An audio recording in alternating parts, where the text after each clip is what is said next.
Hello guys, good morning. कैसे हो आप सब? आपका एक बार फिर से स्वागत है आपके अपने चैनल आई विल पर, जिसमें कि आप देख रहे थे इन्वायरमेंट के प्रीवियस ईयर क्वेश्चन की सीरीज़, जिसमें कि हम अपने पहले दो लेक्चर करवा चुके हैं। आज हम आ जाते हैं अपने थर्ड लेक्चर पे, जिसमें कि हम मेनली इन्वायरमेंटल पोल्यूशन से रिलेटेड क्वेश्चन कंप्लीट करेंगे।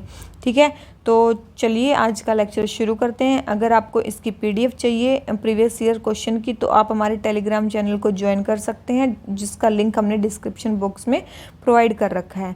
ठीक है, तो चलिए शुरू करते हैं आज का लेक्चर। अगर आपने पहले वाली सीरीज़ नहीं देखी है, पहले वाले प्रीवियस ईयर क्वेश्चन नहीं देखे हैं, तो आप जाके वो भी देख सकते हैं। ठीक है, आ जाते हैं अपने पहले क्वेश्चन पे। Consider the following statements. First है, agricultural soil release nitrogen oxide into environment. जो एग्रीकल्चरल सोइल है वो नाइट्रोजन ऑक्साइड एनवायरनमेंट में रिलीज करती है। यस, एग्रीकल्चर सोइल रिलीज करती है, ये स्टेटमेंट सही है। सेकंड है, cattle release ammonia. Yes, ammonia cattle भी रिलीज करते हैं। थर्ड है, poultry industry releases reactive nitrogen compound into environment. Yes, poultry industry भी नाइट्रोजन को रिलीज करती है, तो ये सारे रिलीज करते हैं। तो आंसर क्या आ गया इसका? डी। कौन सी स्टेटमेंट करेक्ट है कि जो नाइट्रोजन रिलीज करते हैं? तो सारे ही करते हैं, तो आंसर क्या आ जाता है इसका? डी। आ जाते हैं क्वेश्चन नंबर सेकंड पे। सीएनजी के बारे में बताना है, हाइड्रोजन सीएनजी के बारे में। Hydrogen enrich CNG as a fuel अगर बसेस में यूज़ करते हैं तो क्या क्या सही होगा? फर्स्ट है, the main advantage of use of hydrogen CNG is the elimination of carbon monoxide emission. एक चीज़ याद रखना, जब भी हम कोई चीज़ यूज़ करते हैं उसमें एक्सट्रीम वर्डेड स्टेटमेंट्स को हमें निकालना है। एलिमिनेशन, देखो एलिमिनेट नहीं होगा, सीओ का एमिशन कम हो जाएगा, कार्बन मोनोऑक्साइड का जो एमिशन है वो कम हो जाएगा, एलिमिनेट नहीं होगा। तो फर्स्ट स्टेटमेंट तो हो गई हमारी कट। ठीक है, अब देख लेते हैं second. Hydrogen CNG as fuel reduces carbon dioxide and hydrocarbon emission, बिल्कुल कम कर देगा उसके एमिशन को। थर्ड है, hydrogen up to 1/5 by volume can be blended with CNG as fuel for buses. Yes, 1/5 को हम ब्लेंड कर सकते हैं। फोर्थ है, hydrogen CNG makes the fuel less expensive. याद रखना, हाइड्रोजन सीएनजी जो है फ्यूल जो है वो ज़्यादा एक्सपेंसिव है एज कम्पेयर टू सीएनजी। यही इसका एक मेन ड्रॉबैक है। अभी करंट जो हाइड्रोजन का जो कॉस्ट है वो ज़्यादा है नॉर्मल मतलब नेचुरल गैस से। ठीक है, तो हाइड्रोजन सीएनजी जो है एक्सपेंसिव है, ज़्यादा एक्सपेंसिव, लेस एक्सपेंसिव नहीं है, मोर एक्सपेंसिव है सीएनजी से। ठीक है, तो यही है कि फोर्थ स्टेटमेंट रॉन्ग हो गई, तो फोर्थ रॉन्ग हो गई, और तो आंसर आ गया हमारा डायरेक्ट बी। ठीक है, आ जाते हैं क्वेश्चन नंबर 3 पे। Which of the following statements are correct about deposits of methane hydrate. Methane hydrates के डिपॉजिट्स के बारे में बताना है। फर्स्ट है, global warming might trigger the release of methane gas from this deposit. Yes, global warming जो है वो मीथेन हाइड्रेट्स के जो डिपॉजिट है उनको रिलीज कर सकती है, बिल्कुल। सेकंड है, large deposit of methane hydrate are found in Arctic tundra and under sea floor. बिल्कुल, ज़्यादातर डिपॉजिट कहाँ पाए जाते हैं? आर्कटिक टुंड्रा में पाए जाते हैं। थर्ड है, methane in atmosphere oxidizes to carbon dioxide after a decade or two. जो एटमॉस्फेयर में जो मीथेन है वो कार्बन डाइऑक्साइड में वो हो जाती है एक डिकेड से दूसरे, मतलब डिकेड में, 1 से 2 डिकेड में। बिल्कुल, ये स्टेटमेंट भी सही है। तो मीथेन हाइड्रेट के बारे में भी तीनों स्टेटमेंट हमारी सही है। आ जाते हैं क्वेश्चन नंबर 4 पे। Carbon monoxide, methane, ozone, sulphur dioxide, कौन सी जो अब वो हैं ये एटमॉस्फेयर में रिलीज होती हैं बर्निंग ऑफ क्रॉप या बायोमास रेसिड्यू के कारण? कौन सी रिलीज होती हैं? ठीक है, तो देख लेते हैं। देखो, कार्बन मोनोऑक्साइड रिलीज होती है, सल्फर डाइऑक्साइड रिलीज होती है। देखो फर्स्ट एंड 4 किस में है? 2 में है। फर्स्ट एंड 4 2 में है। अब देखो, क्या मीथेन रिलीज होती है? यस, मीथेन भी रिलीज हो सकती है और ओजोन भी हो सकती है। तो आंसर क्या आ गया? डी। आंसर क्या आ गया इसका? डी। सारी चीज़ें ही बायोमास में जब रेसिड्यू को बर्न करते हैं उसमें रिलीज होती हैं। आ जाते हैं क्वेश्चन नंबर 5 पे। In India the use of carbofuran, methyl parathion, phorate and triazophos, ये एप्रीहेंशंस मतलब नेगेटिव सेंस में देखे जाते हैं। ये केमिकल्स कहाँ यूज़ होते हैं? तो याद रखना, ये केमिकल्स पेस्टिसाइड्स में यूज़ होते हैं, इसलिए इनको नेगेटिव सेंस में देखा जाता है कि क्रॉप्स में जो है पेस्टिसाइड्स का कंटेंट जो है हमारा कम होना चाहिए, इसीलिए। ठीक है, याद रखना, ये न्यूज़पेपर में द हिंदू में आए थे, तभी ये आया है क्वेश्चन। आ जाते हैं क्वेश्चन नंबर 6 पे। जो माइक्रोबीड्स हैं वो ग्रेट कंसर्न क्यों है इन्वायरमेंट के लिए? माइक्रोबीड्स क्या होते हैं? प्लास्टिक के छोटे छोटे कण, जो कि अगर आप फिल्टर करोगे ना उससे क्या बोलते हैं, थर्मल वे कौन से प्लांट्स होते हैं जो सीवेज ट्रीटमेंट प्लांट होते हैं, उसमें से भी ये फिल्टर आउट हो जाते हैं, मतलब उसमें भी नहीं, मतलब ये फिल्टर हो पाते। ठीक है, तो ये इतने ज़्यादा हार्मफुल होते हैं, फिर इनको मैरीन एनिमल्स या फिशेस खा लेती हैं, और उसके बाद जब खा लेती हैं तो फूड चेन में क्या है, पोटेंशियल टॉक्सिक सब्सटेंस चले जाते हैं, और वो फिर पूरे ही मैरीन इकोसिस्टम के लिए वो हो जाता है। तो they are considered harmful to marine ecosystem. Marine ecosystem के लिए बहुत ज़्यादा हार्मफुल माने जाते हैं। आ जाते हैं क्वेश्चन नंबर 7 पे। What are the possible consequences of heavy sand mining in river beds. River beds में हैवी सैंड माइनिंग के कारण क्या क्या हो सकता है? First, decreased salinity in river. देखो ये रिवर है, ऐसे रिवर थी, आपने यहाँ पे बहुत ज़्यादा सैंड माइनिंग कर दी।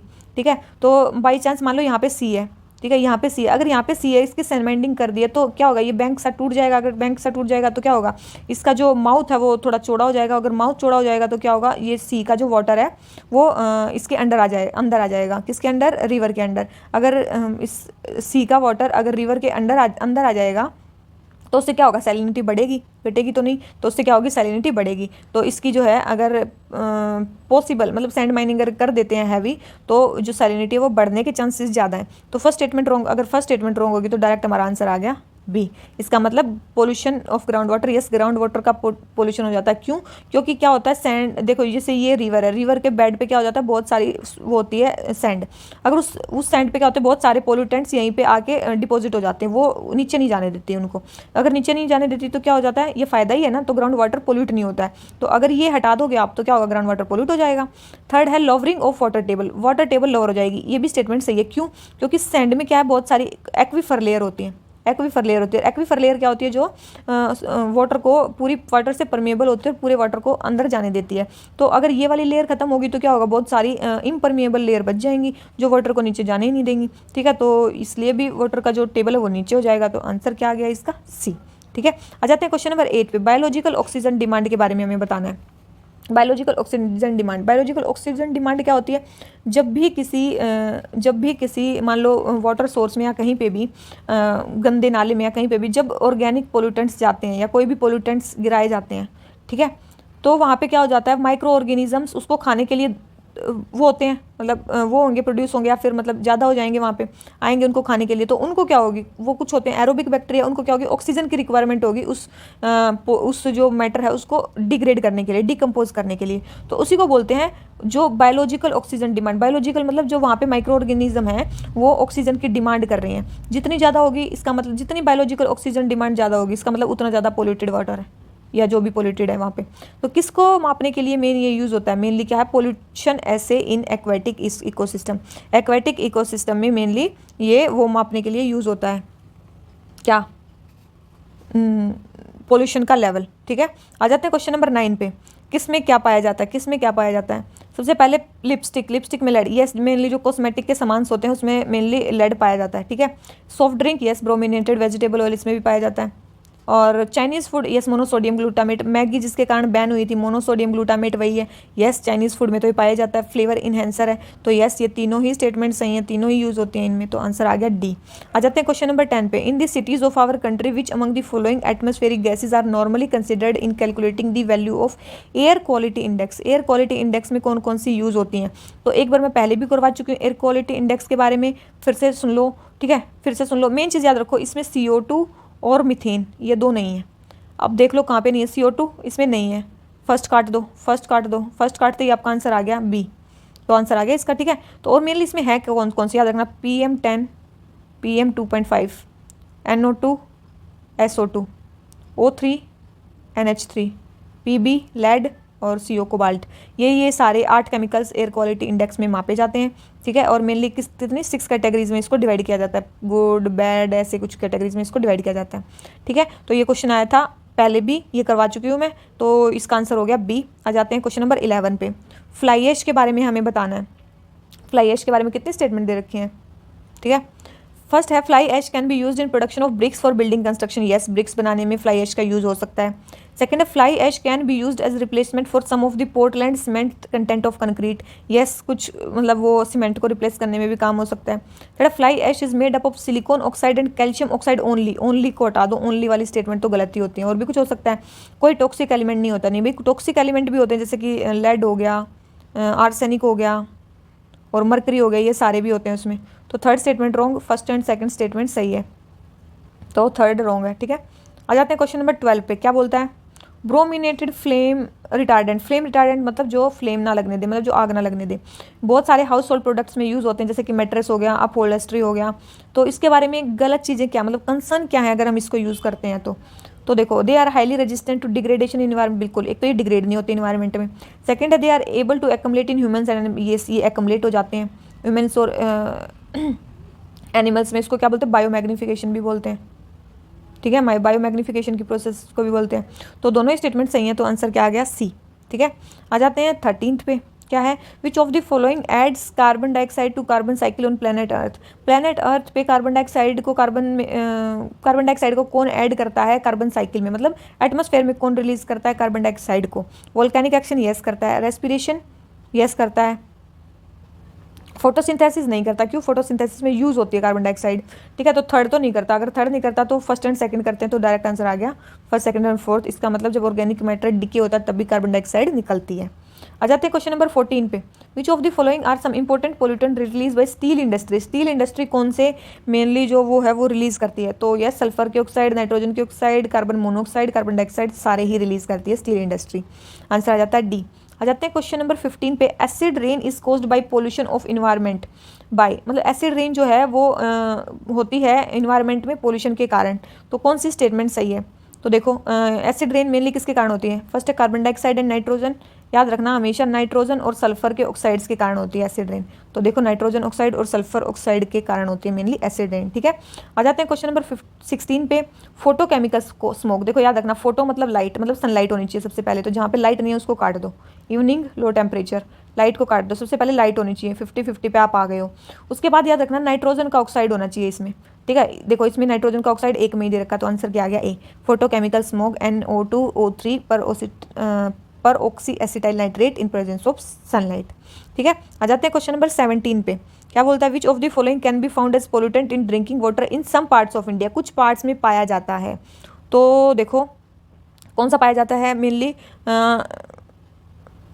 आर्सेनिक, फ्लोराइड, मेनली यही पाए जाते हैं ज़्यादातर पोल्यूटेंट ड्रिंकिंग वाटर में, ठीक है। मेनली यही पाए जाते हैं, यूरेनियम ये नहीं है, हर जगह पाया जाता है, ठीक है। तो यूरेनियम क्या है, वैसे भी बहुत ज़्यादा हार्मफुल है। तो आर्सेनिक और फ्लोराइड मेनली पोल्यूटेंट पाए जाते हैं कुछ पार्ट्स में इंडिया के, ठीक है। आ जाते हैं क्वेश्चन नंबर 18 पे, क्या बोलता है, कोल कंबशन होता है थर्मल पावर प्लांट में, कौन से एमिशंस वहाँ से निकलते हैं। तो कार्बन डाइऑक्साइड भी निकलता है, नाइट्रोजन के ऑक्साइड भी निकलते हैं, सल्फर के ऑक्साइड भी निकलते हैं, तो सारे ही निकलते हैं, तो आंसर आ जाता है डी। आ जाते हैं क्वेश्चन नंबर 19 पे, लेड इंजेस्टेड और inhaled is a health hazard. अगर लेड को आप इंजेस्ट कर लो, इनहेल कर दो, तो बहुत ही नुकसान होगा। After addition of lead to petrol में लेड डालने के बाद ये भी मतलब बैन हो गया है, ये भी मतलब लेड पेट्रोल में डलना भी बैन हो गया है। तो अब लेड पॉइजनिंग के क्या क्या सोर्सेज बचे हैं, मतलब लेड पॉइजनिंग के क्या क्या, देखो अगर लेड पॉइजनिंग इनके ऑप्शंस में देखो, अगर पेंसिल्स में अगर लेड पॉइजनिंग होती तो बच्चों को कोई नहीं यूज़ करने देता, ठीक है। तो बच्चों के लिए तो बहुत हार्मफुल होता, तो इसको हटा दो, तो हमारा डायरेक्ट आंसर आ जाता है सी, स्मेल्टिंग यूनिट और पेंट्स में मेनली लेड यूज़ होता है, ठीक है। याद रखना, अगर पेंसिल्स में अगर टोटल लेड यूज़ होता तो लेड की पॉइजनिंग हो जाती, बच्चों को तो हम कभी यूज़ करने ही नहीं देते। आ जाते हैं क्वेश्चन नंबर 20 पे, ओजोन डिप्लीटिंग सब्सटेंसेस के बारे में बताना है। ओजोन डिप्लीटिंग सब्सटेंसेस क्या बताना है, क्लोरोफ्लोरोकार्बन्स कहाँ कहाँ यूज़ होते हैं, क्लोरोफ्लोरोकार्बन कहाँ कहाँ यूज़ होते हैं। Production of plastic foam, yes plastic foam को बनाने में यूज़ होते हैं। ट्यूबलेस टायर को बनाने में यूज़ नहीं होते हैं। इलेक्ट्रॉनिक कंपोनेंट को बनाने में यूज़ होते हैं। एरोसोल कैन को बनाने में यूज़ होते हैं, तो आंसर क्या आ गया सी, ठीक है। आ जाते हैं क्वेश्चन नंबर 21 पे, increasing amount of carbon dioxide in air is slowly raising the temperature of atmosphere. Carbon dioxide का जो अमाउंट है एयर में वो स्लोली बढ़ रहा है, मतलब कार्बन डाइऑक्साइड का जो अमाउंट बढ़ रहा है एयर में, उससे जो हमारा टेम्परेचर बढ़ रहा है। बिकॉज ऐसा क्यों है, क्योंकि वो क्या एब्जॉर्ब करता है, ऐसा क्या एब्जॉर्ब करता है कार्बन डाइऑक्साइड जिससे टेम्परेचर बढ़ रहा है अर्थ का, वो करती है infrared part of solar radiation. जब सन से रेडिएशन आती है तो वो क्या होती है, तो कौन से वो होती हैं, इंफ्रारेड वाले एब्जॉर्ब करता है हमारा एटमॉस्फेयर। देखो यह सन से जो रेज आती हैं उसको बोलते हैं यूवी रेज, ठीक है। यूवी रेज जब अर्थ पे पड़ती हैं वो एटमॉस्फेयर को गर्म नहीं करती, मेन गर्म कौन से करती हैं, जो अर्थ से टकरा के मतलब अर्थ से निकल के जाती हैं उनको बोलते हैं इंफ्रारेड वेव्स। तो उससे जो हमारी अर्थ है वो मेन जो है वो गर्म होती है, ठीक है। आ जाते हैं क्वेश्चन नंबर 22 पे, ड्यू टू इम्प्रॉपर और indiscriminate disposal of old and use computers और देयर पार्ट्स, कौन से ई वेस्ट की तरह रिलीज होते हैं। याद रखना कंप्यूटर्स में कौन से ई वेस्ट की तरह यूज़ होते हैं, हमें ये स्टेटमेंट बतानी है, हमें ये स्टेटमेंट बतानी है। तो एक चीज़ याद रखना, ई वेस्ट में आप ऑर्गेनिक पोल्यूटेंट्स को तो यूज़ नहीं करोगे। देखो हेप्टाक्लोर जो होता है ना, मैंने एक बार आपको बताया था हेप्टाक्लोर जो है वो पीओपी में, स्टॉकहोम कन्वेंशन जब बता रही थी तो उसमें बताया था परसिस्टेंट ऑर्गेनिक पोल्यूटेंट्स में आता है पीओपी, तो हेप्टाक्लोर इसमें यूज़ नहीं होता। अगर हेप्टाक्लोर इसमें यूज़ नहीं होता तो डायरेक्ट आंसर आ जाता है इसका। हेप्टाक्लोर क्या होता है, एक पीओपी होता है, ये परसिस्टेंट ऑर्गेनिक पोल्यूटेंट होता है और ये इसमें नहीं होता है, मतलब ई वेस्ट में ये नहीं यूज़ होता है, कंप्यूटर में नहीं यूज़ होता है। तो यस ये हो गया, और प्लूटोनियम भी नहीं यूज़ होता है, रेडियो एक्टिव है, ठीक है, रेडियो एक्टिव है। तो ये दोनों नहीं यूज़ होते हैं, तो जिसमें नहीं होंगे वो आंसर हो जाएगा। आ जाते हैं क्वेश्चन नंबर 23 पे, there is concern over increase in harmful algal bloom in sea water of India. Concern हो रहा है क्योंकि एल्गल ब्लूम बहुत ज़्यादा बढ़ रहे हैं सी वाटर में। इसका पॉजिटिव फैक्टर क्या हो सकता है, मतलब एल्गल ब्लूम क्यों बढ़ रहे हैं? First, discharge of nutrients from estuaries, बिल्कुल वहाँ पे न्यूट्रिएंट्स ज़्यादा आ रहे हैं एक तो, ठीक है, discharge of nutrients from the estuaries. Second है run off from land during monsoon, बिल्कुल रन ऑफ हो रहा है उसका वाटर का। थर्ड है upwelling in seas, upwelling in seas में क्या होती है, वहाँ पे भी न्यूट्रिएंट्स इंक्रीज हो जाते हैं। तो तीनों ही स्टेटमेंट सही है, तो आंसर क्या आ गया डी। मेन एल्गल ब्लूम को डेवलप होने के लिए क्या चाहिए, मेन उनको चाहिए न्यूट्रिएंट्स, ठीक है। तो आ जाते हैं क्वेश्चन नंबर 24 पे। Human activities in recent past have caused the increased concentration of carbon dioxide in atmosphere. Human activities अभी जो रिसेंट पास्ट में कर रहे हैं उनसे कार्बन डाइऑक्साइड एटमॉस्फेयर में बढ़ रही है, but a lot of it does not remain in lower atmosphere because, लेकिन ज़्यादातर लोअर एटमॉस्फेयर में नहीं रहती है, ऐसा क्यों है? It escape into outer atmosphere, क्या वो आउटर एटमॉस्फेयर में एस्केप हो जाती है? ऐसा नहीं है। क्यों नहीं वो एस्केप कर पाती है? क्योंकि CO2 जो होती है वो हैवी होती है एयर से, अगर वो हैवी होती है तो वो सिंक करती है, ना कि वो मूव अप करती है, ठीक है। तो फर्स्ट स्टेटमेंट होगी हमारी रॉन्ग। सेकंड है दी photosynthesis by phytoplankton in ocean, yes, ये तो है कि फाइटोप्लैंक्टन मेनली उसको यूज़ कर लेते हैं, ये सही है। थर्ड है trapping of air in polar ice cap, ये वहाँ पे भी ट्रैप हो जाती है, तो ये सी इसका हो गया आंसर, ठीक है। सेकंड एंड थर्ड स्टेटमेंट हो गए सही। आ जाते हैं क्वेश्चन नंबर 25 पे। रिसेंटली ऑयल जेपर was in news, recently oil जेपर न्यूज़ में चल रहा था। व्हाट इज इट, ये क्या है, ऑयल जेपर क्या है? तो ऑयल जेपर क्या था? It is an eco friendly technology for remediation of oily sludge and oil spill. Oil spill जब हो जाते हैं तो ऑयल जेपर एक बैक्टीरिया है, उसको छोड़ा जाता है ताकि वो उस ऑयल को खा जाए, ठीक है, उसको बोलते हैं ऑयल जेपर, ठीक है, इसलिए ये न्यूज़ में था। आ जाते हैं क्वेश्चन नंबर 26 पे। क्या बोल रहे हैं? एसिड रेन कौन से करते हैं? अभी बताया नाइट्रोजन और सल्फर के जो ऑक्साइड्स हैं वो क्या करते हैं, वो करते हैं क्या, वो करते हैं एसिड रेन, तो आंसर क्या आ गया सी, ठीक है, ये नहीं है, नाइट्रोजन और सल्फर के ऑक्साइड। आ जाते हैं क्वेश्चन नंबर 27 पे। क्वेश्चन नंबर 27 क्या बोलता है? Excessive release of pollutant carbon monoxide into air may produce a condition in which oxygen supply in human body decrease. कई बार कार्बन मोनोऑक्साइड का कंटेंट इतना ज़्यादा हो जाता है कि ऑक्सीजन की सप्लाई बॉडी में नहीं हो पाती, कम हो जाती है। ऐसा क्यों है? ऐसा इसलिए है क्योंकि जो कार्बन मोनोऑक्साइड है उसका बाइंडिंग पोटेंशियल जो हमारे हीमोग्लोबिन से वो बहुत ज़्यादा है, ठीक है, उसकी एफिनिटी बहुत ज़्यादा हमारे हीमोग्लोबिन से, CO ज़्यादा कंबाइन कर जाता है हीमोग्लोबिन से एज़ कम्पेयर टू ऑक्सीजन, ठीक है, इसीलिए हमारी बॉडी में जब CO पोल्यूटेंट ज़्यादा हो जाता है तो ऑक्सीजन की कमी हो जाती है बॉडी में, ठीक है। आ जाते हैं क्वेश्चन नंबर 28 पे। Hydrogen fuel cell vehicle produce one of the following as exhaust, ये क्वेश्चन भी मैं करवा चुकी हूँ। हाइड्रोजन फ्यूल सेल में क्या एग्जॉस्ट की तरह रिलीज होता है? ओनली एक ही बायो प्रोडक्ट निकलता है, वो है वाटर। वो क्या निकलता है? वाटर निकलता है, कोई टॉक्सिक गैस यहाँ से रिलीज नहीं होती है। आ जाते हैं क्वेश्चन नंबर 29 पे। Which of the following are reasons for exposure to benzene pollution, benzene pollution किसके एक्सपोजर से हो सकता है? देखो ये क्वेश्चन भी 2020 में ही आया हुआ है, ठीक है, तो कौन से क्या रीज़न है कि बेंजीन पोल्यूशन मतलब बेंजीन निकलता है? तो याद रखना हर चीज़ से, ये जो लिख रखे हैं ना, ऑटोमोबाइल के एग्जॉस्ट से भी, तंबाकू स्मोक से भी, वुड बर्निंग से भी, इनसे भी, और पोली यूरेथ्रीन से भी, इन सब से ही निकलता है, ठीक है, बेंजीन पोल्यूशन सारों से निकलता है। आ जाते हैं क्वेश्चन नंबर 30 से। इन रूरल रोड कंस्ट्रक्शन, जब हम रूरल रोड बनाते हैं, the use of which of the following is preferred for ensuring environmental sustainability और टू रिड्यूस कार्बन फुटप्रिंट, तो किसका यूज़ मेनली प्रिफरेबल किया जाता है कार्बन के फुटप्रिंट को कम करने के लिए? देखो अभी गवर्नमेंट प्रधानमंत्री ग्राम सड़क योजना के अंदर 2020 में जियो टेक्सटाइल को अलाउ किया है, जियो टेक्सटाइल को अलाउ किया है इंडिया में कि वो सड़क बनाने में यूज़ की जाएंगी। तो देखो जियो टेक्सटाइल अगर अभी अलाउ किए हैं तो देखो थर्ड स्टेटमेंट तो होनी चाहिए, ठीक है, थर्ड तो होनी चाहिए, इसका मतलब सेकंड थर्ड तो सही है, सेकंड थर्ड तो सही है। अब देखो कौन सा स्टेटमेंट सही हो सकता है। अब इसमें देखा कोल्ड मिक्स एस्फाल्ट टेक्नोलॉजी, अगर कोल्ड मिक्स एस्फाल्ट टेक्नोलॉजी सही है तो इसका मतलब हॉट मिक्स एस्फाल्ट टेक्नोलॉजी नहीं होगी, क्योंकि दोनों आपस में कॉन्ट्राडिक्टरी हैं। अगर आपस में दोनों कॉन्ट्राडिक्टरी हैं तो आंसर आ गया हमारा डायरेक्ट। देखो हमें किसी के बारे में पता भी होने की जरूरत नहीं है, केवल हमें एक करंट अफेयर्स पता था कि जियो टेक्सटाइल अभी सड़क बनाने में यूज़ हो रहे हैं, तो जियो टेक्सटाइल से हमने 50-50 पे पहुँच गए, और फिर इसमें दो वो स्टेटमेंट दे रखी हैं कॉन्ट्राडिक्टरी, तो हमारा डायरेक्ट आंसर आ गया यस। कॉपर स्लैग भी यूज़ होता है, जियो टेक्सटाइल भी यूज़ होता है, ठीक है, पोर्टलैंड सीमेंट नहीं यूज़ होती। आ जाते हैं क्वेश्चन नंबर 31 पे। कोल ऐश कंटेन आर्सेनिक लेड मरकरी, जो कोल वो है ऐश है उसमें आर्सेनिक लेड मरकरी तीन होते हैं, बिल्कुल। सेकंड है coal fired power plant release sulphur dioxide and oxide of nitrogen in environment, yes ये भी रिलीज करते हैं। थर्ड है high ash content is observe in Indian coal, yes Indian जो कोल है उसमें हाई ऐश कंटेंट होता है, उसका टेम्परेचर भी ज़्यादा होता है और लो सल्फर कंटेंट होता है, लो सल्फर कंटेंट होता है इंडिया के उसमें, ठीक है, कोल में। तो ये हैं प्रॉपर्टीज़, तो तीनों ही स्टेटमेंट सही हैं, तो आंसर क्या आ गया डी, ठीक है। आ जाते हैं क्वेश्चन नंबर 32 पे। Which of the following statements best describe the term social cost of carbon. Social cost of carbon को कौन सा, देखो माइक्रो इकोनॉमिक्स में एक सोशल कॉस्ट टर्म यूज होती है। मेनली क्या है, सोशल कॉस्ट का मतलब है नेगेटिव एक्सटर्नलिटी, मतलब जैसे कि मान लो कि फैक्ट्री है, एक फैक्ट्री से स्मोक निकल रहा है, बेशक से वो फैक्ट्री उसको अपने रिकॉर्ड्स में नहीं कैलकुलेट कर रही है, लेकिन एज ए होल कम्युनिटी जो है वो तो प्राइस पे कर रही है। जैसे कि मान लो पोल्यूशन निकल रहा है तो उसके कारण उनके कपड़े ज़्यादा मैले हो रहे हैं, तो उससे उनका वॉशिंग बिल ज़्यादा आ रहा है, या फिर वो हेल्थ पे ज़्यादा अपने मनी स्पेंड कर रहे हैं, तो वो क्या है, वो सोशल कॉस्ट कहलाता है, मतलब इनविजिबल कॉस्ट जो हमें दिखाई नहीं देता, ठीक है। और OECD जो है कंट्री, उन्होंने सोशल कॉस्ट ऑफ कार्बन के लिए बताया है कि मेनली बताया कि अभी मान लो आप 1 टन कार्बन एमिट करते हो एटमॉस्फेयर में, तो उसका अगले 100 ईयर्स पे, अगले लॉन्ग टर्म पे क्या नुकसान होने वाला है, मतलब क्या डैमेज वो 1 ton of carbon dioxide emission करने वाला है, ठीक है। तो वही है long term damage done by 1 ton of carbon dioxide emission of a given year, ठीक है। तो यही है इसका आंसर, इसको बोलते हैं सोशल कॉस्ट ऑफ कार्बन। अब आ जाते हैं 2 क्वेश्चन हमारे क्लाइमेट चेंज से भी आए हुए हैं। फर्स्ट है, in context of mitigating the impending global warming due to anthropogenic emission of carbon, which of the following can be potential sites for carbon sequestration. Carbon sequestration के लिए कौन सी साइट्स हो सकती हैं, पोटेंशियल क्या हो सकती हैं। अबंडेंट एंड अनइकोनॉमिक कोल सीम्स बिल्कुल हो सकते हैं। Depleted oil and gas reservoirs, yes ये भी हो सकते हैं। थर्ड है, subterranean deep saline formation, yes ये भी हो सकते हैं। तो डी सारे ही मतलब कार्बन सिक्वेस्ट्रेशन के पॉसिबल साइट्स हैं, हो सकते हैं वहाँ पे।